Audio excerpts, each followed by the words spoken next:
नमस्कार। स्वागत है आप सभी का सुनो कहानी में। आप सुन रहे हैं सुनो कहानी ओरिजिनल राख की गंगा, जिसके लेखक हैं श्री ऋतिक रोशन मिश्रा जी। अगर आपने पिछले भाग नहीं सुने हैं तो मेरा आपसे अनुरोध है कि आप पहले उन्हें सुनकर आए। तो चलिए सुनते हैं कहानी में आगे। भाग 10। इस बार का भी पत्र, या यूं कहें तो सफिया का खत, उसी पते से आया है जिससे पहले आया था, लखनऊ के किसी साजिया के नाम से।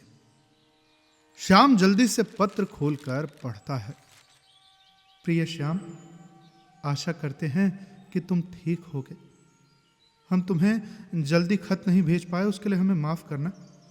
हमारे कई रिश्तेदार, हमारी खाला और हमारे मामू सब हमारे यहाँ आए हुए हैं हमारी निकाह के लिए।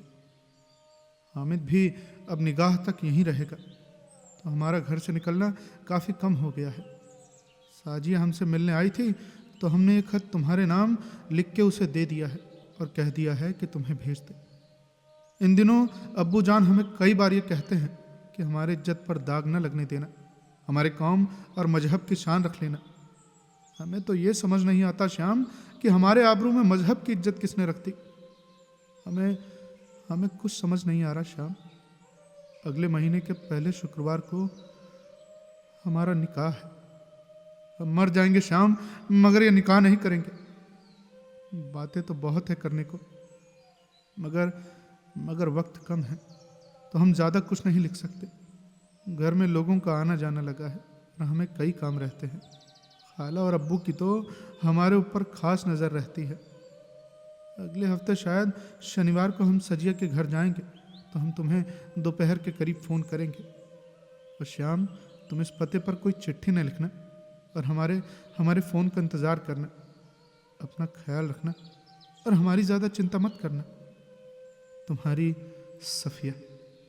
खत पढ़ते ही श्याम की आंखों में आंसू भर जाते हैं और वो खत को मोड़कर अपने कुर्ते में रख लेता है। शाम भर श्याम गंगा किनारे बैठा रहता है और बार बार सफिया के खत को पढ़ता रहता है। रात को लौटते वक्त उसे पंकज और चिराग पान की दुकान के पास सिगरेट पीते नजर आते हैं। चिराग श्याम को देख लेता है और चिल्लाता है, शुक्ला, ओ शुक्ला, अरे भाई कहाँ जा रहे हो यार, हमारे पास भी आओ जरा, कितने दिन हो गए भाई तुमसे मिले। कहते कहते चिराग श्याम का हाथ पकड़कर दुकान के सामने आ खड़ा होता है। अरे भाई क्या हो गया श्याम, न कॉलेज आते हो न ठीक ढंग से बात करते हो यार। अब तो तुम पंकज का मजाक भी नहीं बनाते।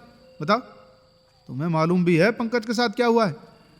चिराग अपने एक हाथ से श्याम का कंधा दबाते और दूसरे हाथ से सिगरेट को अपने होठों तक ले जाते हुए कहता है। श्याम, जिसकी आवाज में जरा भी रस नहीं है और उन दोनों से कहीं दूर जाना चाहता है, मगर ना चाहते हुए भी पूछता है, ऐसा क्या हो गया पंकज के साथ? अरे इसके हाथ में सिगरेट देख रहे हो, ये सिगरेट नहीं है, गंगा है, गंगा। अरे उस लोमड़ी ने तो बड़ी चालाकी की और सलीके से मना करके दिल तोड़ दिया बेचारे हमारे मिश्रा का। सिगरेट का एक कश गले से उतारते हुए चिराग कहता है, अरे भाई इसे छोड़ो, तुम्हारे साथ ऐसा क्या हुआ कि देवदास बने फिर रहे हो?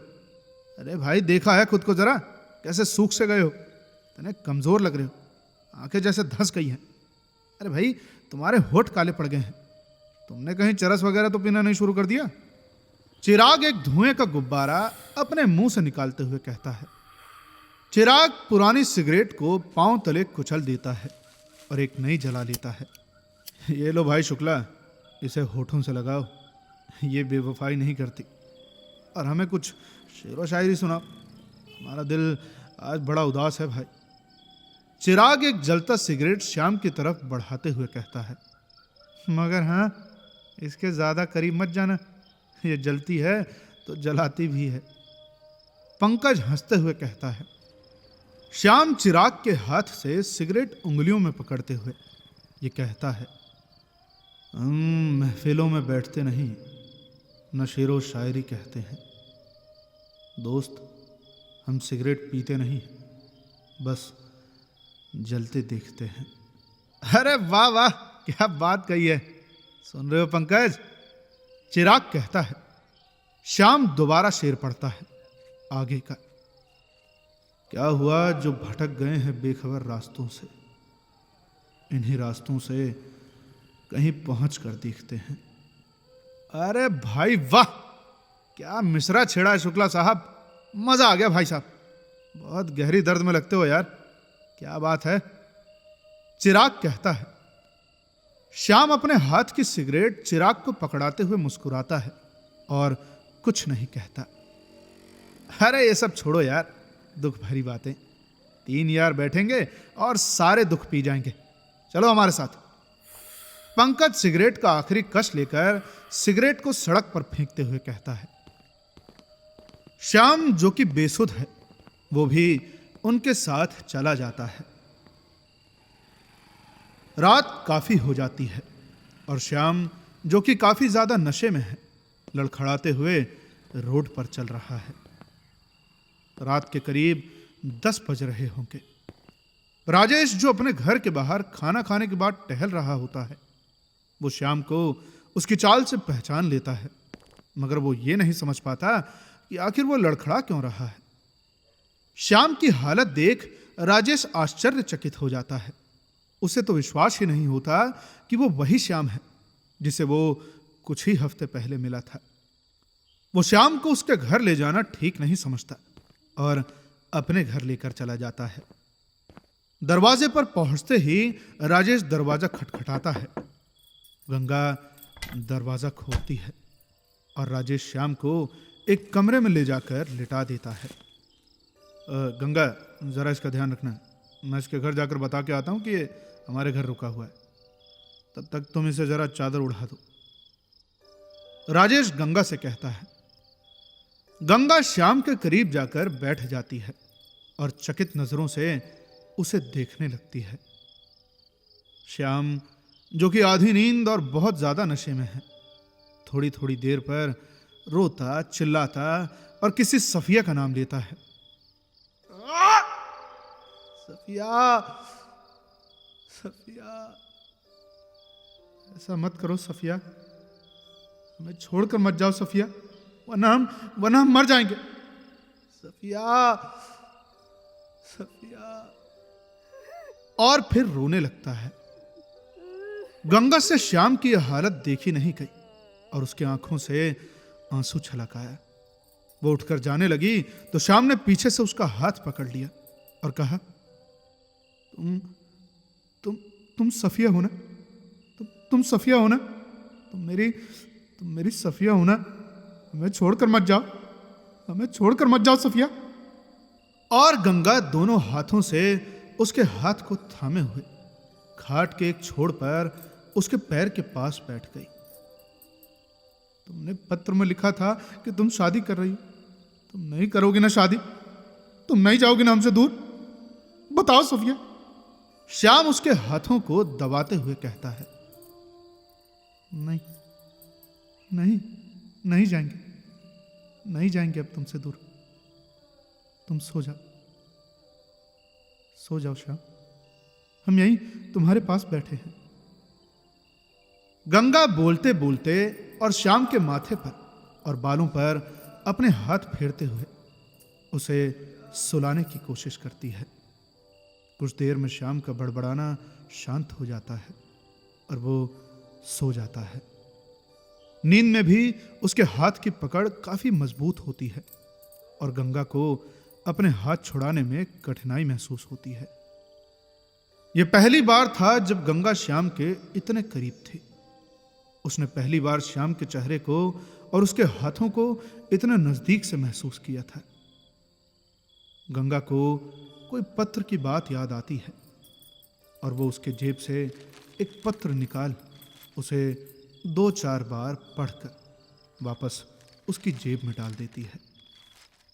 पत्र में लिखा एक एक शब्द और पत्र का पता उसके जहन में छप सा जाता है। कमरे से निकलते वक्त वो श्याम के माथे को चूम लेती है और उसके चेहरे को आंखों से पीकर अपने कमरे में आ जाती है। राजेश वापस आ जाता है और वो गंगा और श्याम दोनों के कमरे को बारी बारी देखकर अपने कमरे में जाकर सो जाता है। सुबह राजेश जल्दी उठकर इलाहाबाद निकल जाता है और जाते जाते गंगा को कह देता है कि श्याम को जगाए ना, और जब वो जागे तो उसे नींबू पानी पिला दे और फिर घर भेज दे। गंगा, श्याम से कह देना कि उसको घर में कुछ बोलने की जरूरत नहीं है। मैंने उसके पिताजी को कह दिया था कि कल वो गंगा को पढ़ाते पढ़ाते यहीं खाकर सो गया है। गंगा हाँ में जवाब देती है और राजेश के जाने के बाद गेट लगा देती है।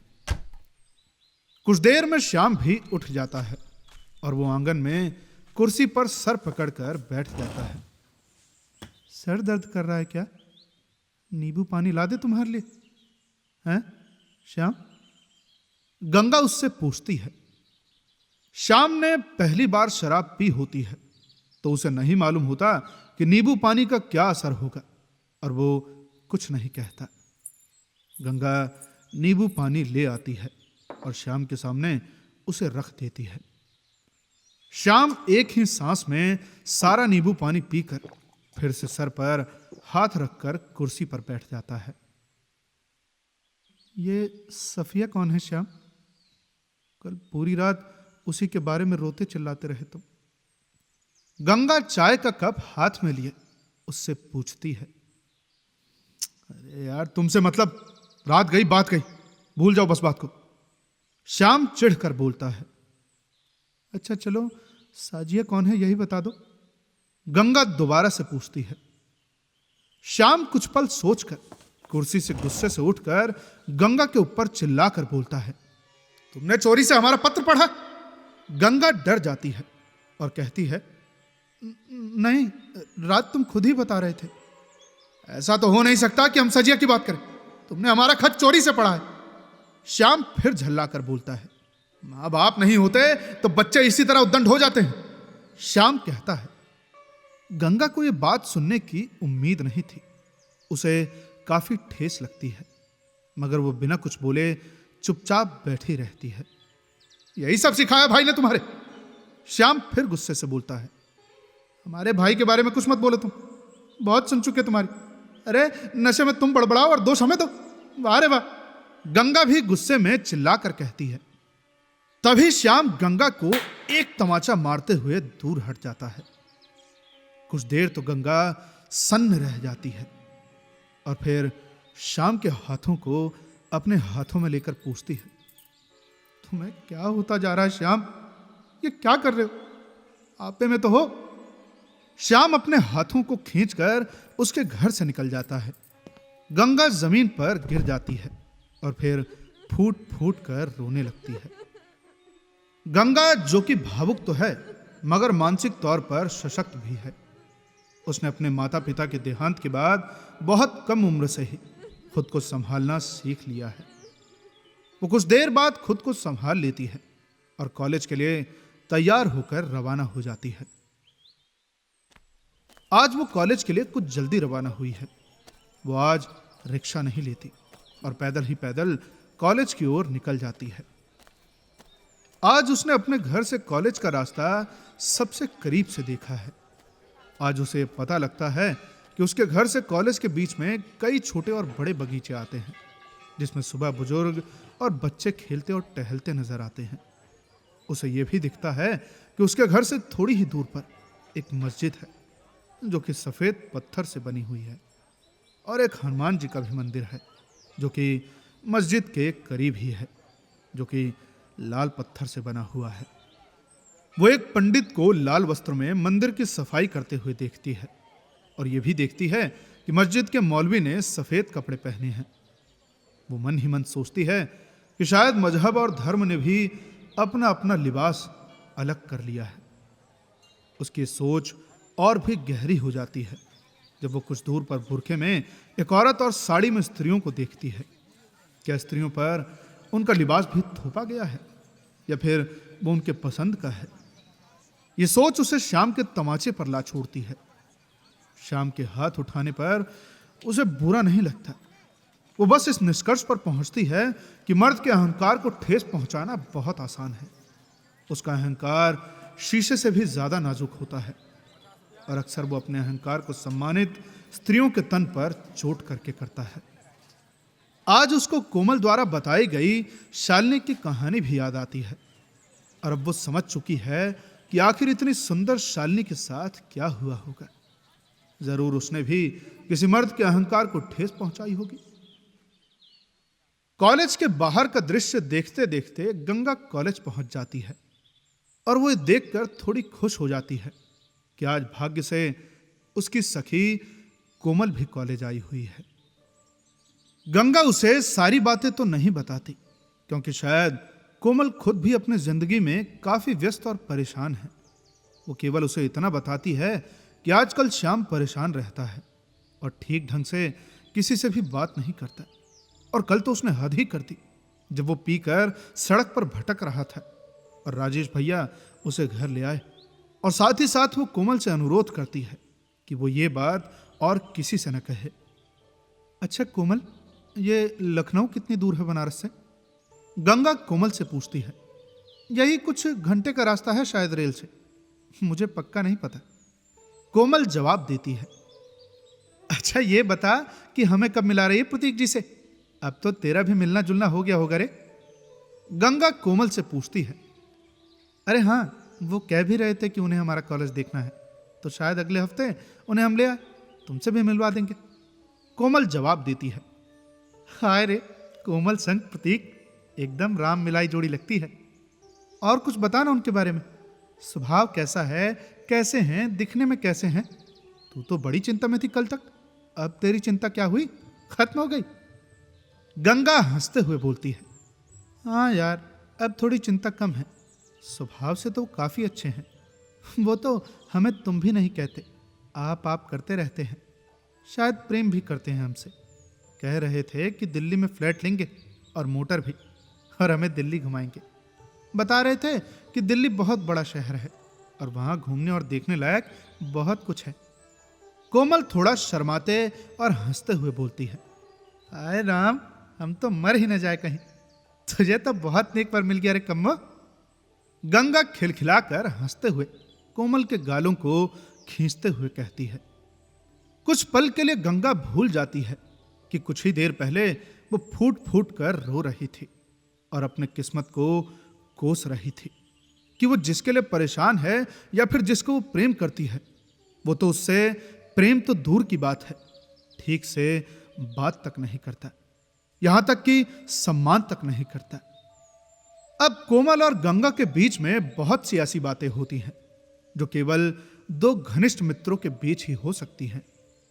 कोमल गंगा को बताती है कि कुछ दिन पहले ही प्रतीक और उसका रोका हो चुका है, जो कि बहुत ही चुपके से हुआ है और बस परिवार के ही लोग शामिल थे, वरना वो गंगा को अवश्य बुलाती। वो गंगा को बताती है कि वो कौन से रंग और डिजाइन वाली साड़ी और लहंगा पहनने वाली है, प्रतीक कौन सा शेरवानी पहनेगा, खाने का क्या इंतजाम है और फिर वो शादी के बाद कहां जाएंगे।